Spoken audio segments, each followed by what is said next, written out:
नमस्कार। जैसा कि हमारे समाज में बैक पेन की समस्या बहुत ही कॉमन है और इसका इलाज जो परमानेंट इलाज है, मैं अक्सर बताते रहता हूँ, इसका परमानेंट इलाज सिर्फ और सिर्फ एक्सरसाइज है। अगर हम अपने कोर मसल को मजबूत कर लें तो हम कमर दर्द की समस्या, सियाटिका की समस्या से 90% लोग बचा जा सकता है। इसका इलाज पूर्णतः संभव है एक्सरसाइज से। तो आज हम दिखाएंगे कि एक्सरसाइज, बैक मसल एक्सरसाइज, बहुत सी बैक मसल एक्सरसाइज है जो करते हैं, लेकिन जो 5-6 जो मुख्य एक्सरसाइज जो हम बताएंगे कैसे करना है, कितनी देरी तक करना है। तो जैसे मान लीजिए पेशेंट है आपके सामने, अगर इनको बैक पेन की समस्या अगर होती है तो आपको पहले क्या करना है कि इस पैर को, एक पैर को 30 डिग्री उठाना है।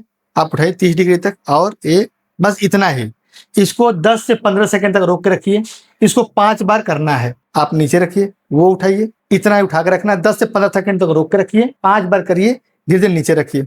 ठीक, इसको 5 बार अल्टरनेट करिए। आप दूसरी एक्सरसाइज है, अब दोनों पैर को उठाना होगा, वैसे ही उतना ही, बस इतना ही रोक के रखिए। इसको जितना बर्दाश्त, शुरू में जितना बर्दाश्त कर पाइए आप, 2 सेकंड 5 सेकंड भी कर सकते हैं। फिर इसको धीरे धीरे, जैसे स्टेमिना आपकी बढ़ती है, धीरे धीरे बढ़ा सकते हैं। 10 सेकंड 15 सेकंड, इसको 30 सेकंड तक ले जा सकते हैं। पहले 2 बार 3 बार जितना बर्दाश्त कर पाए करिए, फिर 5 बार 6 बार 10 बार तक कर सकते हैं। मतलब 30 सेकंड तक रोक सकते हैं, 10 बार आप कर सकते हैं। इसको नीचे रखिए। इसके बाद दोनों पैर को आप मोड़ लीजिए घुटने से, कमर उठाइए, और कमर को इतना उठाना है कि आपका जो घुटना है और जब जो आपका कंधा है ये एक लाइन में आपका होना चाहिए। और ये थोड़ा इजी एक्सरसाइज है, तो इसको आप कम से कम 30 सेकेंड, 1 मिनट, 2 मिनट भी रोक सकते हैं। इसको कम से कम 4 या 5 बार करिए। आप नीचे रख लीजिए, फिर से पूरे पैर को फैला लीजिए। अब हम आपको जो सिखाएंगे, इसको नौकासन बोलते हैं। नाव की तरह अपने शरीर को बनाना होता है। तो फिर वैसे 30 डिग्री उठाना है पैर को, पैर उठाइए, बस इतना ही। गर्दन को उठाइए, हाथ को ऐसे रखिए, रोक के रखिए। ऐसे जितना आप रोक पाइए उतना रोक के रखिए। वैसे ही है, शुरू में 5 सेकेंड, जो है 6 सेकेंड, 10 सेकेंड, जितना बर्दाश्त करो उतना करिए। 2 से 3 बार। जैसे जैसे स्टेमिना बढ़ता है इसको बढ़ाते रहिए। इसको भी वही 30 सेकंड तक रोक के रख सकते हैं। 5 से 10 बार करिए। इससे आपका कोर मसल बहुत ही स्ट्रांग होता है। आप नीचे रख लीजिए। अब इसके बाद की एक्सरसाइज है प्लैंक करते हैं। आप पेट के बल हो जाइए, दोनों हाथ को आप अपने सीने के नीचे रखिए, पैर को ऐसे मोड़ लेना है और पूरे शरीर को ऐसे उठा के रखना है। प्लैंक जैसे लट्ठा होता है, आप देखते हैं लट्ठा होता है, वैसे ही अपने शरीर को पूरा बना के रखना है ताकि इस पे प्रेशर आता है। ठीक, ये एक्सरसाइज वैसे ही है कि जितना पहले शुरू में बर्दाश्त करें, जितना बर्दाश्त उतना करिए। 2 से 3 बार, उसको धीरे धीरे बढ़ाते रहिए। वैसे ही है कि 10 बार तक ले जाइए, 5 बार, कम से कम 5 बार करिए, 30 सेकंड के लिए रोक के रखिए। इससे भी आपका कोर मसल बहुत ही स्ट्रांग होता है। और अगर धीरे धीरे करते हैं 2 से 3 महीने तक, तो आपका 70-80% दर्द कमर का, सियाटिका, इससे ऐसे ही ठीक हो जाती है।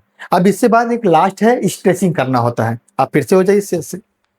अब इसमें क्या है कि अगर हम एक्सरसाइज करते हैं तो हमारा जो मांसपेशियों में तनाव हो जाता है, इसको रिलैक्स करना बहुत जरूरी होता है। तो कोई भी एक्सरसाइज के बाद स्ट्रेचिंग करना बहुत जरूरी है ताकि मांसपेशियों में फिर से रिलैक्सेशन आ जाए। नहीं तो अगर जकड़न रहती है तो बाद में वो दिक्कत करता है। तो आप क्या करेंगे, इस पैर को मोड़ लीजिए, इस हाथ को ले जाइए यहाँ पे, इसको इधर दबाएंगे और गर्दन को उधर रखेंगे आप, ताकि यहाँ पे आपका स्ट्रेचिंग पड़े। तो हमने क्या किया, इनका मोड़ के ये थोड़ा सा स्ट्रेच कर दिया ताकि यहाँ पे पूरा रिलैक्सेशन आ जाए। आप इसको फैला लीजिए, उस पैर को मोड़िए, इस हाथ से इधर दबाना है, गर्दन को इधर करना अपोजिट साइड में, ताकि यहाँ पे खिंचाव आए। आपने ऐसे करे, थोड़ा सा कम, आप इधर आ जाइए, ठीक, उधर मोड़िए। अब ये जो है ऐसे कर लीजिए, इससे फिर एकदम इससे रिलैक्स हो जाती है मसल। तो ये अगर एक्सरसाइज आप प्रॉपर करते हैं और अगर महीने भर कर देते हैं तो इस एक्सरसाइज से कम 50% दर्द तो आपका ऐसे ही आराम हो जाता है। अगर इसको करते रहते हैं तो 2-3 महीने में आपका 80-90% आराम हो जाएगा और दोबारा बैक पेन की समस्या नहीं होगी। अगर डेली अगर अपने रूटीन में इसको शामिल कर लिए तो आप बैक पेन से बच सकते हैं। धन्यवाद।